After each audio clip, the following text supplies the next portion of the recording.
One genre that has struggled is the live action adaptation of an anime series. Netflix keeps churning them out, but this one is surprisingly a hit with both critics and, most importantly, audiences that enjoyed the anime. Let's talk about One Piece.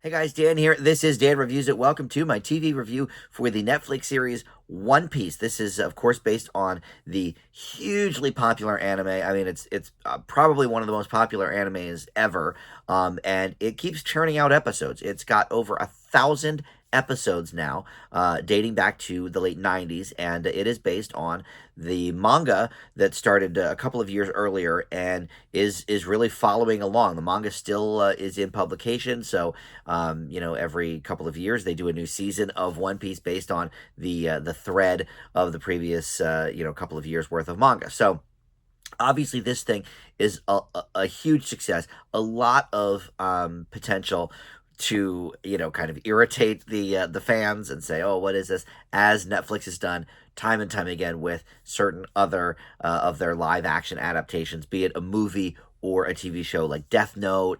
Cowboy Bebop was not very well received, but they've got another one in the pipeline too, because this month they're doing a new live action version of The Last Airbender, which, of course, the movie, was a disaster. M. Night Shyamalan did that, and it was a joke.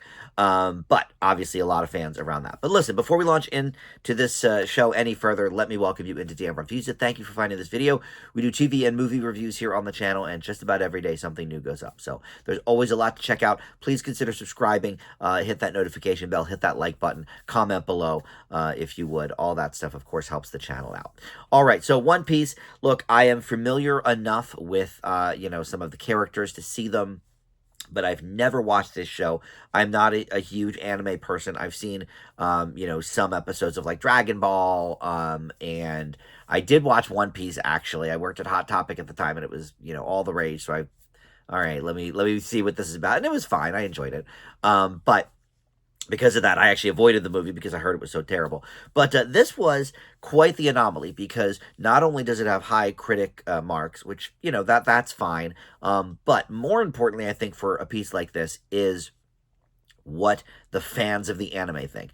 Did they do a good job adapting it, for live action? And yeah, people seem to love it. Both fans and newcomers in the audience circle love this show, and I can see why. It's certainly the best anime adaptation I have seen in terms of live action. So the basic premise, if you are unfamiliar with One Piece, is you've got the Straw Hat Pirates. That's sort of the main focus of good guys, and we have the main one played here by Anyaki Godoy, who I'm unfamiliar with. I guess he did a show or two in Mexico, but he plays the lead character, Monkey D. Luffy, who is a very, very enthusiastic pirate. He's got these capabilities to sort of, misshape and stretch his body, imbued from eating this devil fruit.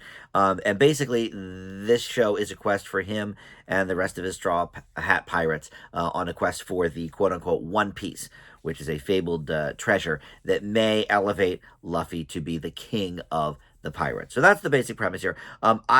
I didn't really recognize anybody in this cast. I guess they did sort of a worldwide search for this. So you've got Yu as Master Swordsman, Jacob Romero Gibson as Usopp, who's a big marksman, Jeff Ward as Buggy the Clown.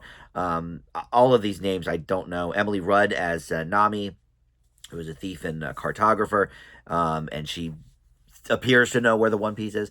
So what I think was interesting is, so since One Piece has been on for so long, it's over 1,000 episodes, like I said, as an anime, but each season has a vastly different amount of episodes. I guess it just depends on sort of what the arc of the story necessitates.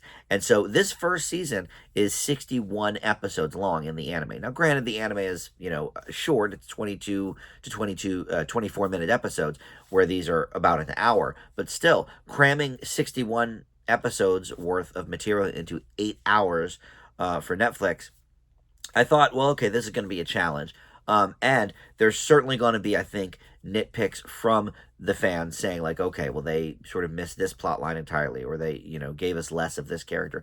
I think that all stands to reason. This is certainly I don't want to say a watered down version of One Piece because, boy, it's a lot of fun.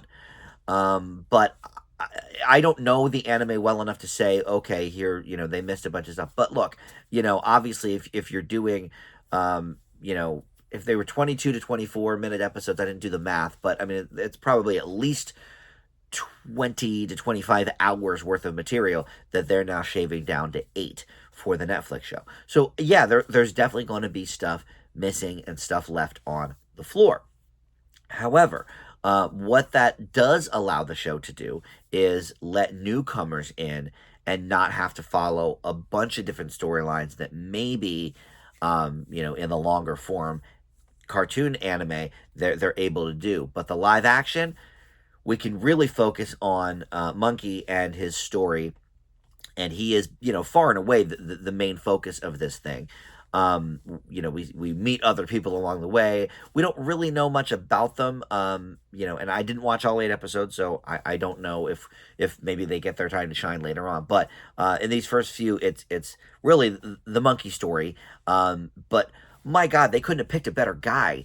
I'm unfamiliar with him. Like I said, I'm going to say his name again, Iñaki Godoy.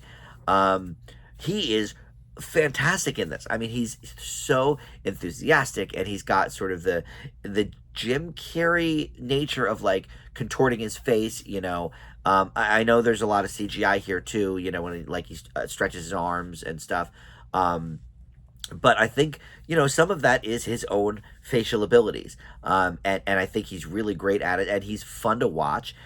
He's adorable. And all of these characters are fun. This is like a candy colored, kind of thing. And I think maybe that is part of the trouble of doing the anime to live action thing, is that a lot of times, animes are a little more dark. And not that this one isn't, in some parts, but, when I think of Death Note or, some of the ones that are kind of most famous. I mean, Dragon Ball is definitely a little brighter as well. But, the Airbender is like very, very, about the mystique and very dark atmospherically. And this is not. This is a jolly pirate show. And it's a lot of fun, really, I think, for the whole family. It's fun, it's funny, it's colorful. The set pieces are fun. And this guy Godoy is just fantastic. I don't know if I'm saying that name right, but it's how it looks to me. But he's just great. I can't wait to see more from him in the future. But next up for him will be season 2 of One Piece, because it did get such great reviews from everybody that Netflix renewed it for a second season that is currently in production. So, yeah, it's great for them. We'll see, this month how the Airbender live action series goes. It's got to be better than the movie, right? But I don't know. Will it be on par with this? I'm not sure. I leave One Piece with an A-, and you can check out season 1 of this right now on Netflix. Thank you so much for watching Dan Reviews It. We'll see you next time. Bye.